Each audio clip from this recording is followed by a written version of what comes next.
Friends, சிம்ம ராசிக்கான சனி பயிற்சி பலன்களை பற்றி பார்க்கலாங்களா? முதலில் சிம்ம ராசிக்கான நட்சத்திரங்கள் என்ன அப்படின்னு பார்ப்போம். மக நட்சத்திரத்தில் 4 பாதங்களிலும், பூர நட்சத்திரத்தில் 4 பாதங்களிலும், உத்தர நட்சத்திரத்தில் 1ஆம் பாதத்தில் பிறந்தவர்கள் இந்த சிம்ம ராசிக்காரர்கள். சிம்ம ராசியின் அதிபதி சூரிய பகவான். இது ஒரு நெருப்பு ராசி. இவர்களின் குணம் எப்படி இருக்கும் அப்படின்னா, ரொம்ப பாசக்காரர்களாக இருப்பார்கள். வெள்ளந்தியான குணமுடையவர்கள், அதாவது வெளுத்ததெல்லாம் பாலுன்னு நினைக்கக்கூடியவர்கள். ரொம்ப கோபமும் இருக்கும், அதாவது முன்கோபம் உடையவர்களாக இருப்பார்கள். இவர்களுக்கென்று ஒரு தனி பாதையை வகுத்து செல்வார்கள். ரொம்ப தங்கமானவர்களும் கூட. இப்படிப்பட்டவர்களுக்கு இந்த சனி பயிற்சி என்ன பலனை கொடுக்க போகிறது என்று பார்க்கலாங்களா? சிம்ம ராசிக்கு அஷ்டமத்து சனியாக வரப்போகிறார். அதாவது அகப்பட்டவனுக்கு அஷ்டமத்துல சனி அப்படின்னு சொல்லுவோம். அதனால சிம்ம ராசிக்காரர்கள் எதிலையும் கவனமாக இருக்கவும், எதிலையும் ஜாக்கிரதையாக இருக்கவும். ஏன்னா சிம்ம ராசிக்கு பகையான கிரகமே சனி பகவான் தான். அவரே அஷ்டமத்தில் இருக்கும் பொழுது நம்மளுடைய முன்ஜென்ம கர்ம வினைகளுக்கு ஏற்ப, அதாவது தீய பலன்களுக்கு ஏற்ப பலன்களை கொடுத்து விடுவார். அதாவது கஷ்டத்தை கொடுத்து விடுவார். 8ஆம் இடம் என்பது மாரகத்துக்கு உண்டான கஷ்டத்தை அனுபவிக்கக்கூடிய இடம். அதனால் எதிலும் நிதானம், அதுபோல வண்டி வாகனத்தில் போகும்போதும் கவனமாக ஓட்டி செல்லவும். சனி பகவான் பார்க்கும் இடத்திற்கு என்ன பலனை கொடுக்க போகிறார் என்று பார்க்கலாங்களா?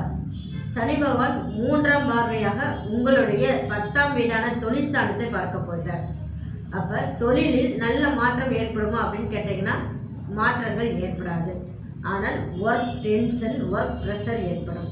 அதாவது 2 பேர் செய்யக்கூடிய வேலையை நீங்கள் ஒரு ஆளே செய்ய அமைப்பு வரும். அதனால் கொஞ்சம் நிம்மதி குறையும்.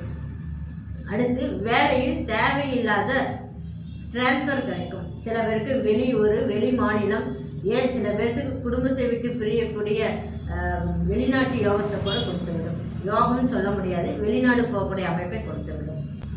அதே போல் பிஸ்னஸ் பண்ணுறவர்களாக இருந்தால் உங்களுடைய வேலையாட்களுடன் சகஜமாக பழகணும். இல்லைன்னா தேவையில்லாத ஒரு சங்கடம் வரும். அதே போல் வேலையில் இருப்பவர்கள் உங்களுடைய பாஸ் கூட அனுசரித்து போகணும். அதை பாஸ் ஏதாவது திட்டினால் தலையாட்டிட்டு போகிறது நல்லது. இல்லைன்னா உங்களுக்கு வேலையில் ஏதாவது தொந்தரவு வரும்.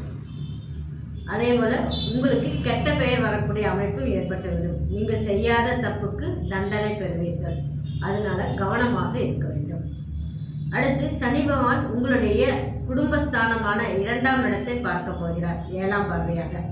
அதனால் குடும்பத்தில் சில தொந்தரவுகள் வரும். கணவன் மனைவிக்குள் பிரச்சனை வருமா அப்படின்னு கேட்டிங்கன்னா வரும். அதனால் அட்ஜஸ்ட்மெண்ட்டு ரொம்ப முக்கியம். அடுத்து குடும்ப உறுப்பினர்களிடையே ஒரு வாக்குவாதம் ஏற்படுத்தி விடுவார்.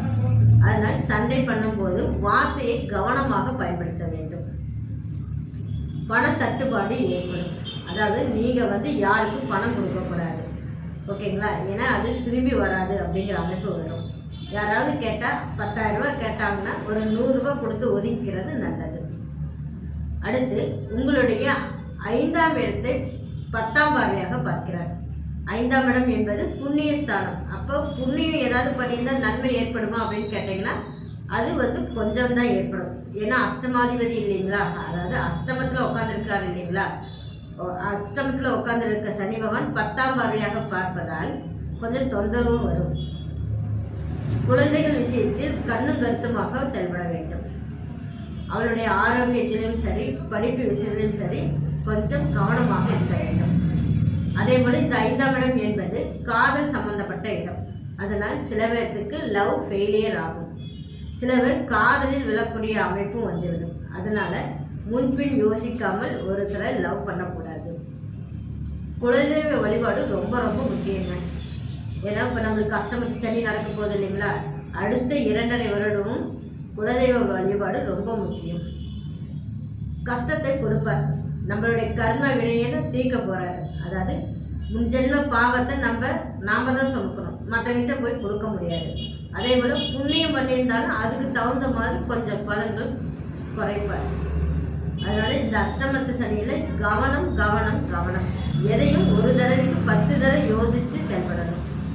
அதனால இந்த அஷ்டமத்து சனியில் இவ்வளோ தான் சொல்ல முடியும். கவனமாக இருக்கணும். குலதெய்வ வழிபாடு ரொம்ப முக்கியம். இந்த பதிவு உங்களுக்கு பிடிச்சிருந்தா லைக் பண்ணுங்கள், ஷேர் பண்ணுங்கள், கமெண்ட் பண்ணுங்கள். சப்ஸ்கிரைப் பண்ணி பெல் ஐக்கானை கிளிக் பண்ணி வச்சுக்கோங்க. நன்றி, வணக்கம். ஓம் சரவண பவாய நமः.